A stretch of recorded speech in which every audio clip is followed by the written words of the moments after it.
She guaranteed Irish Air Classic Hits, Lumps and Megan Scully. Absolutely delighted to be joined by Phil Thorpe and John Sinclair, World's First Cinema. Cunas Thashiv, how are you, lads? Woo! Good. Very good.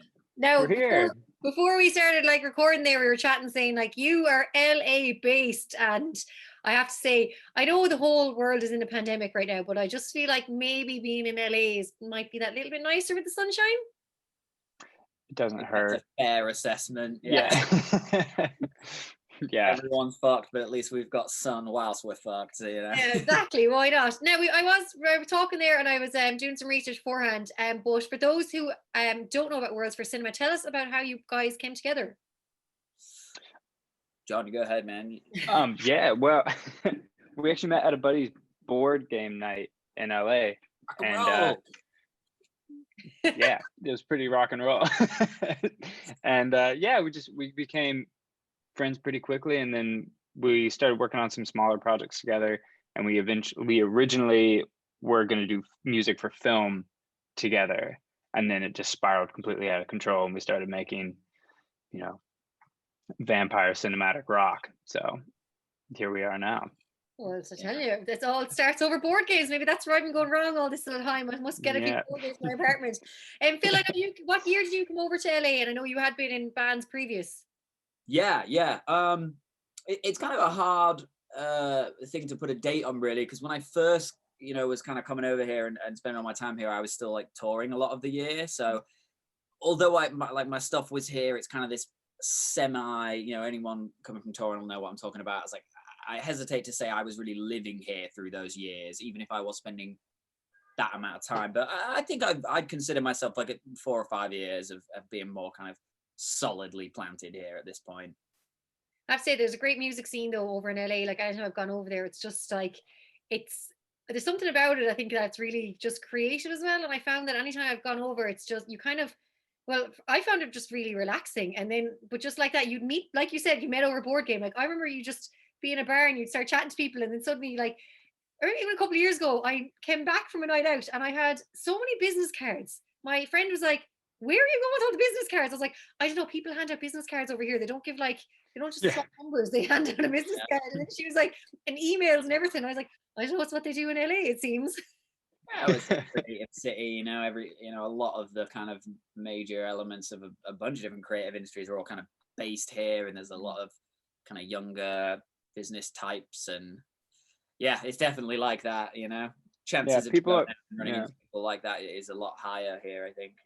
People are nice and open too. I come from Seattle, which is rainy, like a lot of UK area, and people just are not as quick to hand out their business cards, so to speak, up there. So maybe it's all circling back to that sunshine. It's so funny because I was saying to my friend, "Oh my god," it's people are coming up asking me if I did any acting, and I was like, "Well, sure, I could pretend I did acting. Who'd know any different?" And then she was like, "I don't know if it works that way," and I was like, "Yeah, but sure, I can. I don't know, do something." But it was just funny. That's the definition of acting, isn't it? Yeah. Pretending you're acting. You're acting is acting. Yeah. I was in LA thinking, "Oh my god!" I actually did want to move over at one stage, and I was trying to get all my paperwork together, and then I just got a radio job here. But I have to say, there's something really magic about the place. But back to you guys and the EP Rituals. It is out now because we're midway through February. It's out since the 12th. Is it? 12th it came out? Yeah, it came out last Friday. Yeah. So talk to us about producing a song over producing an EP during a global pandemic. Yeah, I mean, funnily enough, although it's been over a year of the pandemic, most of the songs on that EP were actually finished even before the pandemic started. We've been working on music for a really long time and kind of building this catalog, and we had this plan of dropping that EP in March of last year, and it was literally the same couple weeks that the pandemic kind of started that we were supposed to release. We even had a show booked that got cancelled. And when that kind of hit, we just kind of took a step back and was once you've started releasing, you can't slow down, but you know what I mean? So we were well, maybe we should just hang on to this for a second, see what this turns into. And I'm really glad we did, because we ended up writing a bunch more music, and it kind of changed the scope of things a little bit. But yeah, I mean, we've been writing music through this whole thing, and personally, I kind of like it. It's fun. It almost without making light of a very serious situation for people, it allows you to like not have any distractions. You know, usually you sit there and you're working on music and then it's like, well, I could just go grab a beer with this guy or that guy, or I could go to this event tonight, and should I? But now you can't.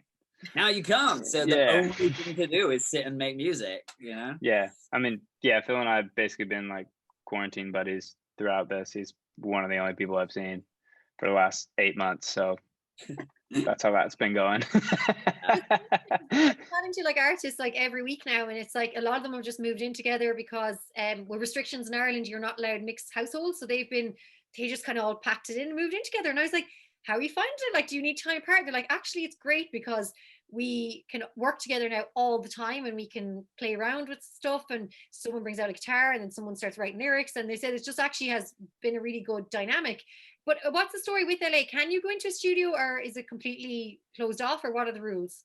I mean, I'm sure it happens off record all the time, like but Phil and I work out of home studios, so we just go to each other's spots, which is totally fine at this point. You just can't have large gatherings, and you know, they just opened up outside dining, but you know.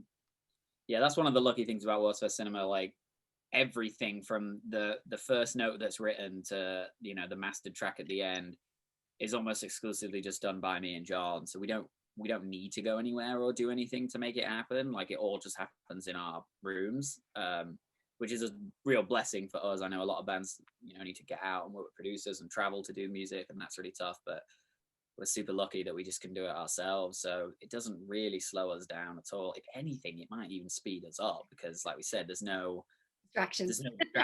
And the only thing we can do is keep rocking. Yeah, there's not a whole lot else to do. I know.